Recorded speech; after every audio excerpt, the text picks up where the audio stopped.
તો ગુજરાતમાં ધારાસભ્ય જિગ્નેશભાઈ મેવાણીના વિરોધ બાબતે હવે કોંગ્રેસ પણ મેદાને આવી છે। ઠેર ઠેર આવેદન અને રેલી કરવામાં આવી રહી છે। એમએલએ જિગ્નેશભાઈ મેવાણીના સમર્થનમાં થરાદમાં રેલી નીકળી હતી। કોંગ્રેસ અને એમએલએ જિગ્નેશ મેવાણીના સમર્થકો જોડાયા। મોટી સંખ્યામાં સમર્થકોએ રેલી યોજી કલેક્ટરને આવેદન આપ્યું। જિગ્નેશભાઈ આપ આગે बढ़ो हम तुम्हारे साथ है તેવા નારા લાગ્યા। થરાદમાં ડીસા 4 રસ્તાથી કલેક્ટર કચેરી સુધી રેલી યોજાઈ હતી। 2 દિવસ પહેલા થરાદમાં ધારાસભ્યના વિરોધમાં રેલી યોજાઈ હતી। પટ્ટા ઉતારી લેવાવાળા નિવેદનને લઈ રાજકારણ ગરમાયેલું છે।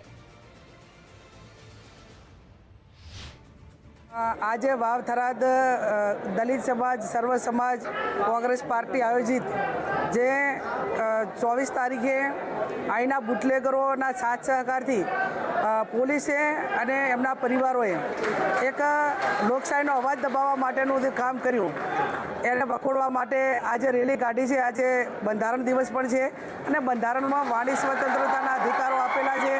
દરેક બંધારણમાં જ્યાં પણ અન્યાય થતો હોય તો એ અન્યાય સામે લડવા માટેના અધિકારો આપેલા છે।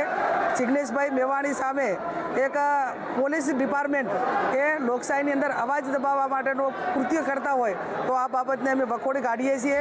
થરાદ મુકામે સમગ્ર વાવ થરાદ જિલ્લાના સર્વ સમાજના લોકો જે રીતે ગુજરાતમાં બનાસકાંઠામાં થરાદ વાવની અંદર ડ્રગ્સનું પ્રમાણ વધ્યું છે, દારૂનું પ્રમાણ વધ્યું છે, બેફામ ચાલી રહ્યું છે અને જ્યારે જિગ્નેશભાઈ મેવાણી એની રજૂઆત કરે છે ત્યારે દબાવવા માટે કરીને ક્યાંક પોલીસ પરિવારના કોઠા નીચે ભાગ ધમકી સ્વરૂપે જો રેલીઓ કાઢતા હોય તો કોઈ જિગ્નેશભાઈ એકલા નથી, હજારો લોકો એમની સાથે જ એના ભાગરૂપે આજે થરાદમાં આવેદનપત્ર આપ્યું છે।